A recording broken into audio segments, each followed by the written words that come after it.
Yeah, just first of all, want to say congrats to Coach Conkle and his staff and his team. That was fun to watch. It was tough to watch the last few minutes of the game, the NIT Finals. But what a run those guys had! 30 wins is pretty remarkable. It inspired me. It's inspired our football team. I can tell you that. And if basketball can do it and have a great season and make the strides they made, I expect us to do something similar. So, congrats to Coach Conkle.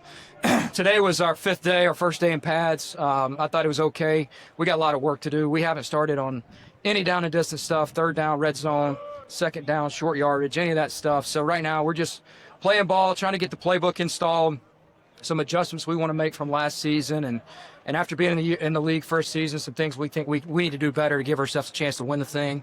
And really pleased where we're at. We got a long way to go. But questions? Going from year 1 to year 2, what is the intensity for that? Like even going. Yeah, I think we brought in some older players. You know, we're certainly going to be a lot older than we were last year, and I think that's kind of going to be the recipe for success moving forward in college football. Like, your freshmen are going to have to come in and be able to help you in some spots, but your older guys got to be your workhorses. And we brought in a lot of guys that have a lot of experience playing college football at all levels. Brought in a lot of winners, guys that have winning records in college football. You know, it's one of the things we looked at last year is we only had 12 guys on our roster last year that had a winning record in college football. So we wanted to bring in some guys that played a bunch of plays and some guys that know how to win and have been in winning locker rooms. So that was important to us. I think this team's got a little more edge, you know, in a good way, a little more edginess and kind of chip on their shoulder. You know, when things get tough, they get pretty hostile and pretty angry, and I like that. Almost like a mentality that we're backed in a corner and we're going to be a blue-collar program. So I've been pleased with that. During the portal period, you said touchdown made those or Yeah. So,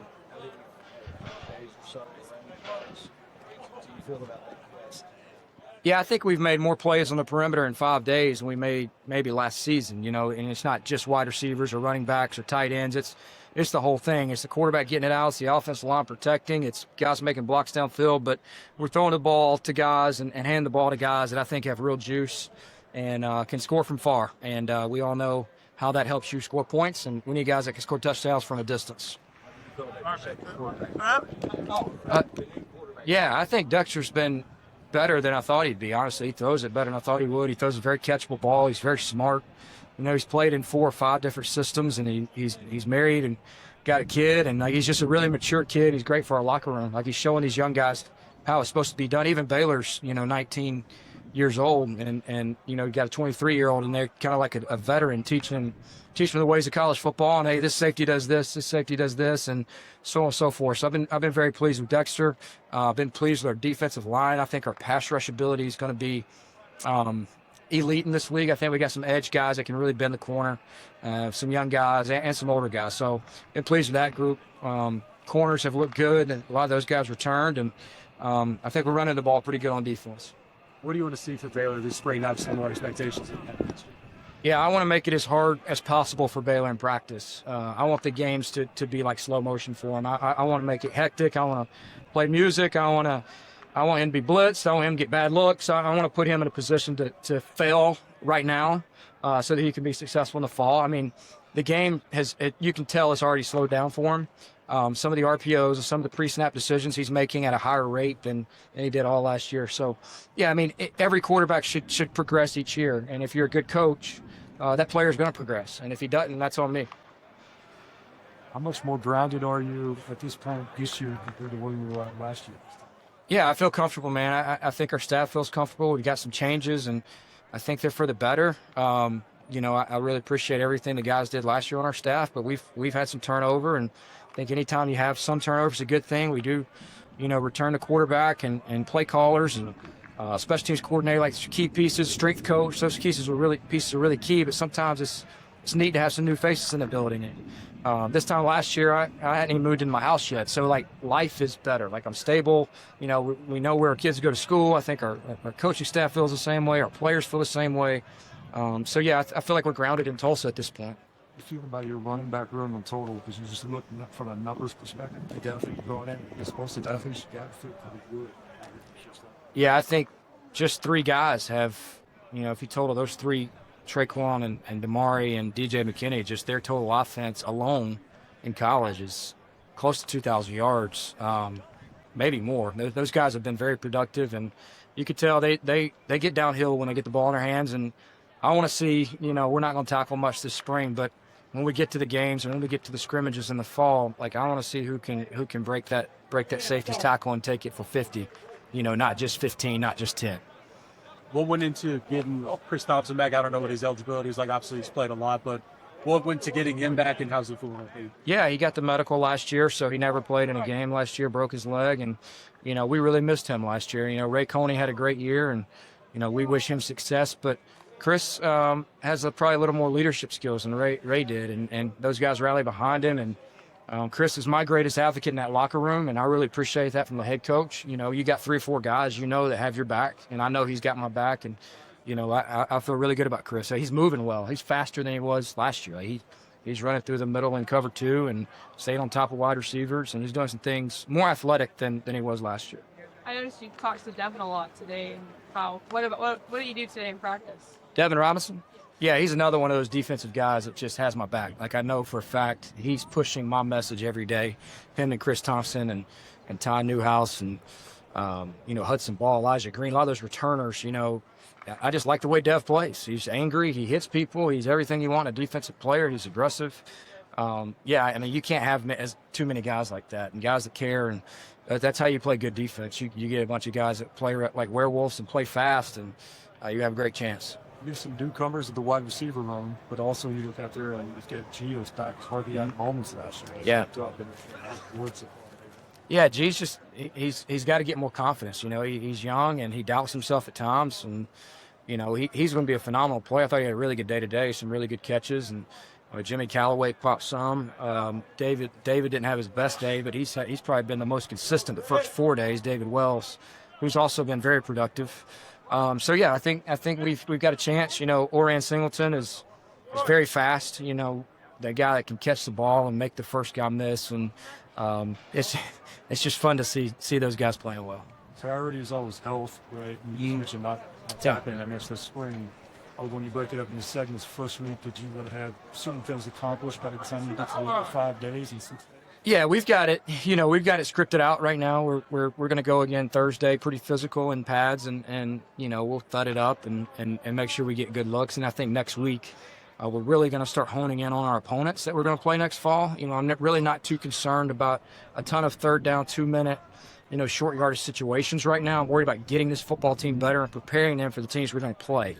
We got to play Army, Navy, and Rice. Those are 3 very run-heavy, triple option, quarterback run-based teams, and we're going to spend some time on that. You got to. That's a fourth of our schedule. We play well in those games, and you got a chance. So we're going to start working towards opponent scout here these next 3 weeks, and hopefully we can put some good stuff on tape. That way, when we get to those games, we're playing Oklahoma State. We can pull a play back out. We ran. Hey, remember this, guys? We like this against this particular defense. Here's what it's supposed to look like for our library. Mentioned D-line. What about your O-line prospects of that? Yeah, return most of those guys, and that's really hard to do in college football. That's the position that gets paid a lot of money in the transfer portal. So certainly appreciate a lot of those young guys' loyalty. Guys like Ian Mays and Cam East and Brody Duffel that probably could have gone and made a bunch of money and elected to stay. I think Malachi, our new center, has been terrific. He's a leader. He's smart. He's from South Alabama, 3-year starter. You get guys like that have played football, and you're already going to have a leg up against a lot of competition. How's Coach Marvay? Did you see him in action? Yeah, he's been great. I think he's really stepped in kind of where Brad was, and Brad did a great job developing Baylor and developing our quarterbacks and systematically.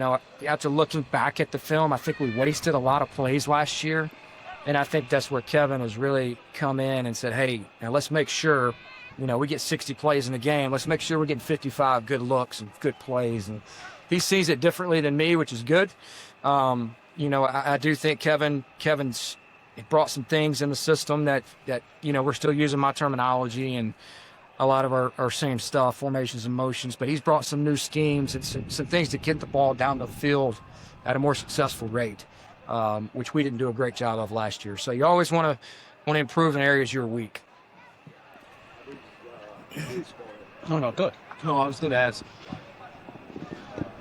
What the Masters like for you, the Masters, whether it's your favorite of the major, or Yeah. what Yeah, it's a big week. We're not practicing Saturday or Sunday for a reason. But yeah, it's certainly my favorite major. I'm from Georgia, so been a few times. And yeah, it's won the Open Championship, which people call it the British Open. It's called the Open Championship. That's 2. 3 would be the U.S. Open, and 4 would be the PGA. I do think the Masters is the easiest of the 4 to win because it's at the same course each year, and there's only 93 players in the field, and like 20 of those are past champions that are too old to win. So, yeah, Masters, the Open, U.S. Open, PGA. do you do anything like radically different, or make you big foods? Not really. No, I don't envision us doing anything. We want to spend our resources on our players and our nutrition. And these guys look good on Saturdays. I love our combination. I'm more worried about the player in the uniform than what the guy's wearing. I want to see these guys play well, play smart, not beat ourselves, and win a bunch of games. In this day and age, Coach, with all of the new players that come in, and chemistry can be a real problem. But the basketball team proved that wasn't a problem, right? So where are you now at this point? I've seen nothing but good things. You know, we hadn't had any fights or people get in trouble or anything. So, you know, that's always a concern as a head coach when you go to bed at night. Are these guys getting along? And it seems great. We bought a ping pong table. Shills sponsored a ping pong table for the locker room. And thanks to Shills. And you know, we're trying to do some things like that, take them to play paintball and trying to get them outside the building some. But yeah, I think they're getting along fine. Time will tell. Like, we hadn't had any adversity yet. So everything's hunky-dory right now. You've mentioned it twice, but I get the sense that the competitive kind of feisty edge that this team has. I can see the smile on your face. Yeah. It kind of it lightens you up a little. Yeah, there's more of that. And I think when you bring in guys from different programs with experience and winning, and there's some feistiness. Like there's more crap talking. There's more edge, more guys being tackled to the ground. Like, I'm having to coach them down rather than up. And I was taught at a young age, you'd much rather coach them down than up. And I think this is that type of group. Does that signal a shift, coaching the energy level? Like, you come in year one, right? You've got to, whether it's coach them up or just the overall, and you mentioned that several times, but do you get the sense, can you feel it, that it's different, like level of energy? I feel it. So if I feel it, I know they feel it. You know, I want them to take on my personality of confidence and feistiness and all those things that we want to bring to the table. But it's got to filter from me to the captains, to the guys I trust, to the rest of the locker room. And these young guys got to feel it too. Do you keep track? That's one ball. When's practice?